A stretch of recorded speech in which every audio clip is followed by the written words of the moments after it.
was cool. Star Wars The Clone Wars. I cannot tell you guys how long I have waited to tell you about this awesome show, because nobody really talks about this, and I don't know why. Oh wait, I know why.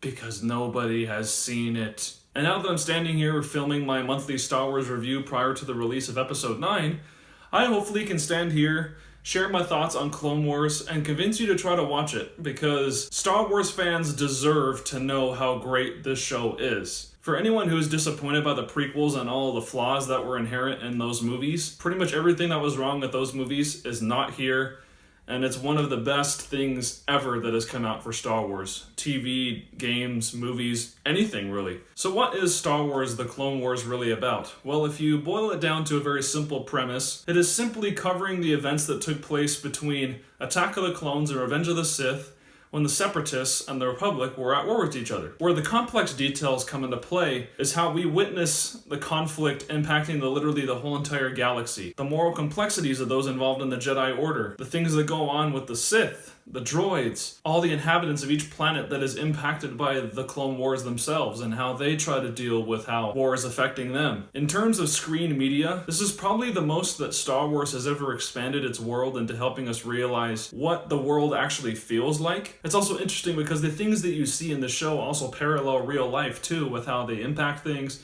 and it makes the show a lot more relatable, and I think that was intentional. There's certainly plenty of episodes and arcs in this show that don't really cohere with the rest of the whole entire show, and they're easily very disposable. But you experience that in any show. You'll obviously, not every single episode in a show that spans over 6 seasons, not everything is going to be good. That's kind of expected. But I do have to say that in a lot of the earlier episodes, the tone of the show was kind of mixed, because it seemed like the creators didn't really know what sort of direction or tone they wanted to exactly nail down yet. So you'll find some episodes that are really good, and then others that are just very bland, meaningless, and almost feel like a waste of time in a way. And that could be for a number of reasons. The characters involved, the stories that they tell. Some of them are just plain not interesting altogether. And then a couple of minor issues that I do have otherwise is that sometimes the lightsaber fights, the way that they're animated in the show, although they are pretty exciting, sometimes they come off very robotic and wooden. Sometimes the result is kind of somewhere in between, the lightsaber fights of the original trilogy and then the prequel trilogy. They don't feel intense enough, nor do they feel necessarily exciting enough either. Some are just there to provide some eye candy, while others are actually more impactful on an emotional level too. And this final point I'm going to say doesn't really entail issues with the show itself, but just the way that it was aired. I find it problematic that most of this show was aired out of chronological order. In order to see things in the exact order that they happened in terms of the overall Star Wars timeline, you actually have to go onto the Star Wars website and look up a list of all the episodes as they're laid out in their chronological order in order for it to make perfect sense without it jumping around. There are some story arcs where you might see one episode and then a character dies. Then the next season you'll see an episode with that same character. It's like, wait, I thought they just died. And that goes to that same issue. It's like a lot of these episodes weren't aired in their actual order, so it does make things confusing if you don't watch them in that exact sequence. From my own experience, that's what I did. I watched them in the chronological order as it went down the list. But that shouldn't be something that people have to do when they're watching a TV show. They should just be able to sit there, enjoy the experience of each episode going from one to the next, and Clone Wars doesn't necessarily give you that all the time. Nevertheless, pretty much everything else about this show is fantastic. I won't be the first to admit that Star Wars is kind of overhyped in our culture, and that there's so many people who deify it simply because it was such an important part of their childhood, that for anyone to criticize it or to deem it as like kids material almost feels like blasphemous to them. And there is truth to that. There are a lot of movies in the overall series that could either be defined as more mature, like The Empire Strikes Back, or if you go to the prequels, which don't really have as much of an idea as to how to appeal to both kids and adults at the same time. What I love about Star Wars The Clone Wars is that, yes, it does have a light enough tone for kids to be able to watch it, but it understands that most of the people who genuinely adore Star Wars are adults. There are people who have definitely grown and matured past kind of the simplistic ideas of the dark side versus the light, and some of the very intrinsic human values that we can learn from those things. What I adore about Clone Wars is that it takes a lot of those ideas and explores the gray areas in all of them. And that's definitely something that the prequel trilogy did, but not in a very compelling way at all. Clone Wars is able to flesh out those ideas with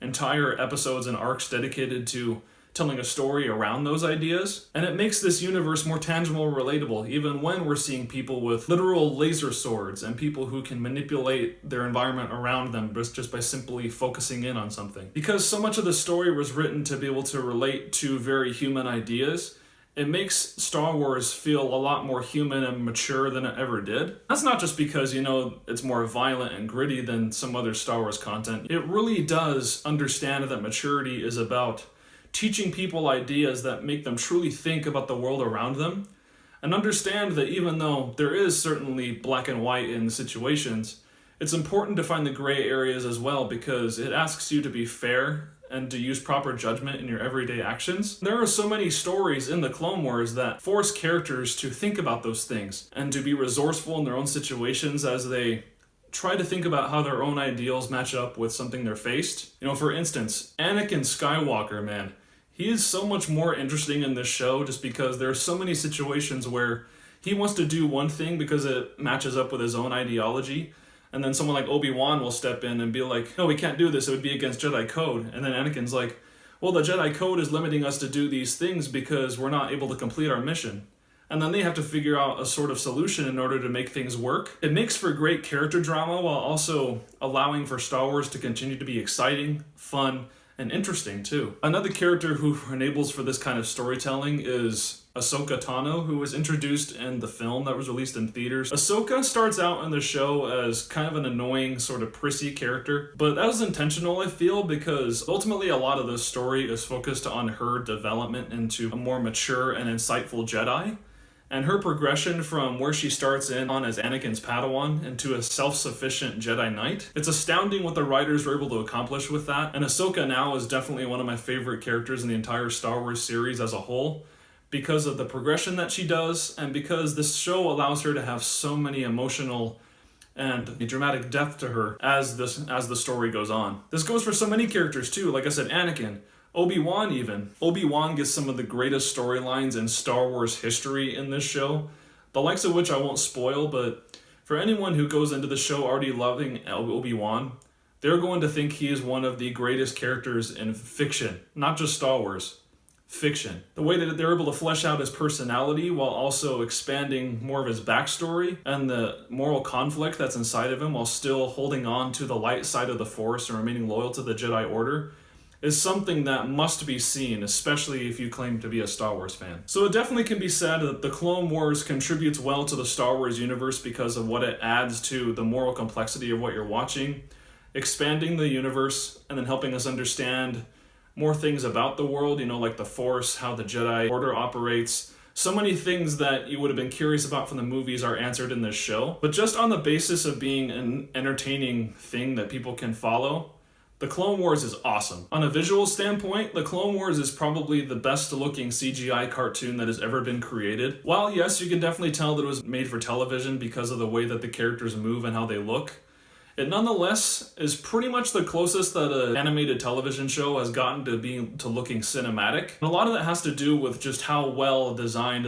each frame and shot is. It's clear that the artists and the storyboard professionals who worked on this show were heavily inspired by the movies themselves and other films as well. And it definitely shows in the fact that so many different scenes and episodes mirror the shot composition in the movies to where there's like a visual poetry between them. And of course, all the sounds and the action scenes and the exciting moments that you would expect to find in Star Wars are here, making for a show that is both dramatic and just exciting to watch. And truly, isn't that what anyone would want in a Star Wars show? Just awesome action, great storytelling, and then amazing visuals coupled with a good soundtrack. Guys, it's all here. If you're a fan of Star Wars, you literally have no excuse to not watch this show. You remember that scene in Solo, A Star Wars Story, when Darth Maul suddenly showed up at the end?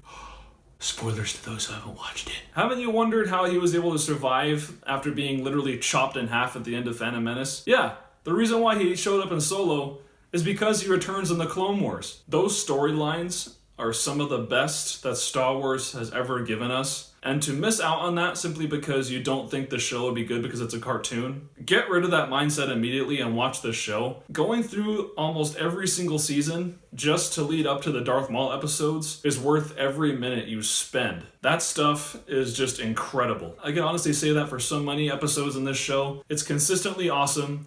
There's so many great things that Star Wars fans will love. And it's also great that the Clone Wars didn't take the easy route, just presenting a lot of fun adventures that don't really mean anything. The writers of the show, under the guidance of George Lucas, of course, were able to make a story that truly impacts the overall narrative of those movies, so much so that they actually improve the other films and make you appreciate more about what those stories were telling you. I honestly couldn't be happier with how the show turned out in the end. It does have issues, of course, but so does every show. And not every segment of a 100 plus episode show is going to be good. Most of the time, it's really fun to watch, it's engaging, it's compelling, and it should be fun for both Star Wars fans and people who are new to the franchise as well. So as a whole, I would say that the movie that was released as like the series premiere of the show, I would give a D+. But if we're talking about the whole entire show as a continuous story, I would give seasons 1 through 6 of the Clone Wars an A-. As far as an age recommendation goes, I do have to admit that Star Wars The Clone Wars is definitely more violent and mature than you might expect it to be. Between people getting their heads literally lopped off, I mean, you don't see it, and then people getting force choked, a lot of people dying just by laser bolts and explosions, there's definitely a lot more violence and death in this show than I think most parents even realize. It's not so intense to where, like, you know, it'll alienate your young children, but I would still say that this show is best for people who are at least 10 years old. And then before I close out my review, I do have to mention one thing. There are so many great shows out there. They get canceled after 1 or 2 seasons, and they're never brought back again.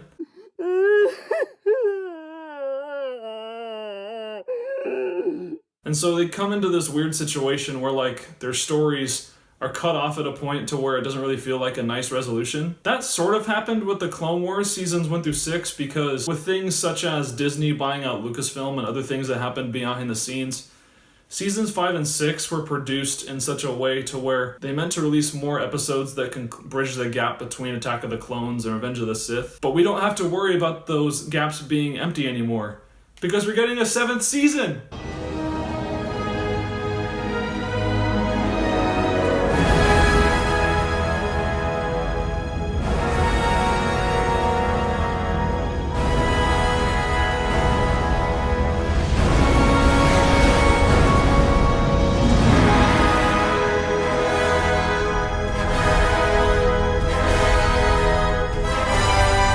I mean, how great is that? Like, very few shows actually get the privilege of not only having a revival, but one that actually completes a full narrative. And so the fact that we're getting this for a Star Wars show should be celebrated. And it's another reason why I think people should check out seasons 1 through 6. And when season 7 does eventually come out on Disney's new streaming service, Disney Plus, later this year, I guarantee I will be reviewing that, because I'm almost as excited for that season as much as I'm excited for episode 9. If that doesn't tell you how good seasons 1 through 6 of Clone Wars are, then I don't know what will. Thanks again for watching. I'll have another Star Wars review later this month with Revenge of the Sith. As always, look forward to more content coming out in the next few days. And then if you'd like to look more of my content, you can always check out my Facebook page, my Letterboxd page, and my Instagram profile, which are all linked in the description below. Otherwise, thanks again for watching. Have a good one.